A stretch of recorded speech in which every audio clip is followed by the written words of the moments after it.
Hi, my name is Liz Hathway and this is my astrological look at the week ahead, and that's the week starting Monday, November 18th, 2019. This is a week of significant shifts. Firstly, on Tuesday we have Mars's ingress into Scorpio. It's a significant shift in the energy of Mars. Mars is moving out of a sign that is connected with diplomacy and balance and looking for consensus and putting its energy behind achieving that, into Scorpio, where the energy is much more forceful, it's more direct, and it's a very powerful position for Mars because Scorpio as well is linked strongly to the idea of the will to do, the will to act, the will to achieve. So our willpower is very much empowered by this shift of Mars into Scorpio. And the day after Mars moves into Scorpio, we see Mercury will go direct. It went retrograde, you may remember, on Halloween in 27 degrees 36 Scorpio, and it will be on December the 7th, December 8th that it actually gets back into that position. So what we can sense here with regard to Mars moving into Scorpio, Mercury moving direct, is that ideas can now move forward with considerable force. Once Mercury picks up speed, Mars in Scorpio, we're going to find more directness, we're going to find more empowerment in our ideas, and there's this element which is very Scorpionic, and Mars in Scorpio particularly, the idea of willpower, the will to achieve things. And we've got to pick up on this because Jupiter is now getting towards the latter stages of Sagittarius. It's going to move very soon, actually. On December the 2nd, Jupiter will move into Capricorn. So we've got this last little window of opportunity here to really get our ideas out there and get them moving with this Jupiter energy behind us, because Jupiter as well is very in focus this week, because on Sunday Venus is also conjunct Jupiter. So we have a kind of an interesting week here. I like Mars in Scorpio. For me personally, when Mars is in Libra, it's in my 12th house, so it's going to move across my ascendant in the next week or so, next 2 weeks. And Mars in Scorpio is very much about, the things that we really want to make happen, that really we feel a connection to and we're passionate about, and we want to actually push forward that agenda. Mars will very much empower us in that. So that's great. Mercury direct. Some themes that were active probably, the latter half of October are going to come back. Projects maybe that were started then that haven't been rounded off. We've now got that sort of incentive, that extra push to get those jobs done, to finish things off. Also on Friday, when we get into Friday, we see the Sun moving into Sagittarius. And it's only a brief sort of window of opportunity there as well, that the Sun, which is the archetype of the self, the Sun is the center point of our solar system. Without the Sun there, we would hurtle off into space. We wouldn't be here on our planet. The Sun is this central force. And for 2 weeks, in fact, 2 weeks today, Jupiter will change sign. So there's this moment here where the Sun is ruled by Jupiter, by these higher ideas, by this sense of optimism, by this sense of grace, by this sense of creativity. So the coming few weeks, which as well are leading up to Mercury's return to its stationary position back in October, we're in a very important few week period here where our long-term aims and ambitions we can get much more clearer picture of what we actually want, and that's good.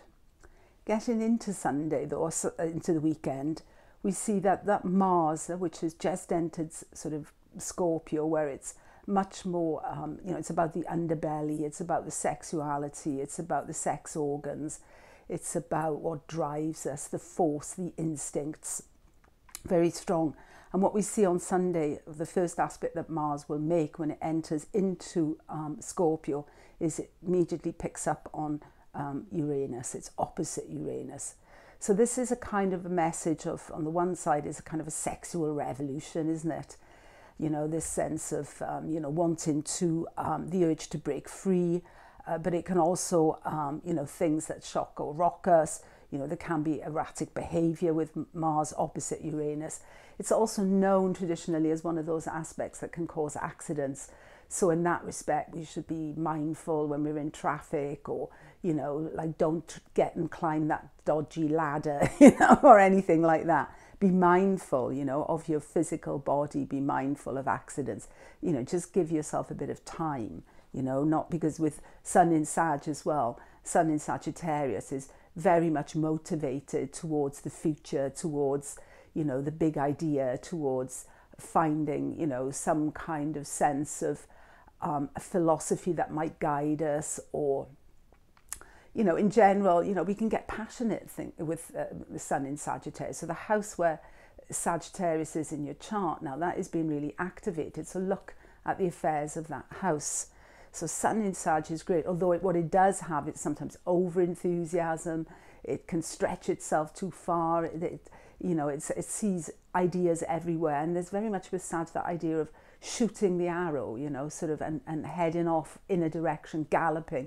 It's like a horse, you know, it's got to charge off in that direction, and then it's sort of a mutable sign, so it can see something else. And that, in that respect, it's quite good, I think, that Mercury is direct in Scorpio and Mars is in Scorpio, because that holds the focus. Because Mars is exalted in Capricorn, and this is where Saturn and Pluto are at the moment. And, you know, they really can work together, you know. We can really center ourselves in what's really important and not scatter our energy too much.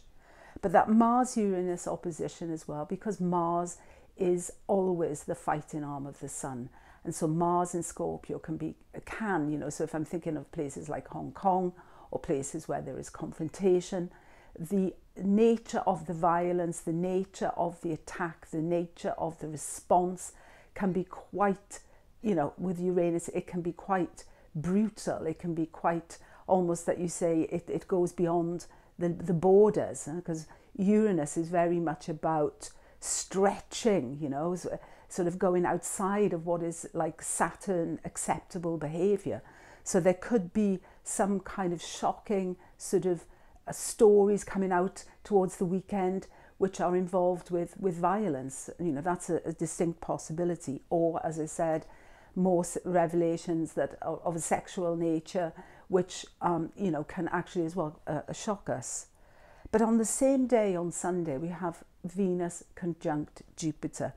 And this is a great aspect, isn't it, really? I mean, Venus is also what we're passionate about, but she's also the goddess of love. She's the goddess of connectivity, brings people together in a shared, certainly with Jupiter, the more the merrier. It's a sort of shared meaning in a way. One of the sort of ideas that came to my mind as well when I was thinking, when I saw this this conjunction today, the first thought that came into my mind was the idea of Sophia. You know, Sophia as giver of wisdom. You know, so she, of course, you know, Venus was Sophia, or Sophia itself was one of the central ideas in the Hellenistic philosophy, also, you know, in religious philosophy. She is sort of, when she's conjunct Jupiter, you could say this is wisdom incarnate. You know, it's the benevolent feminine in a way, and the experience of heart as opposed to head, because Jupiter in Sagittarius is very much about ideas, and those ideas now are coming into the heart. So it's the divine feminine, it's the spiritual realization in some ways. And you can also see it because Jupiter now coming to the end, it's also this return to the light. Within this conjunction, for sure, there is a lot of spiritual potential, a lot of potential to grow and to learn from experience. So all in all, this is a super week. We can keep our eye on the ball. We've got that willpower, we've got that discipline, but at the same time, the creativity is really, I mean, it's everywhere in the collective around us too this week, if we care to look for it and shine a light on it.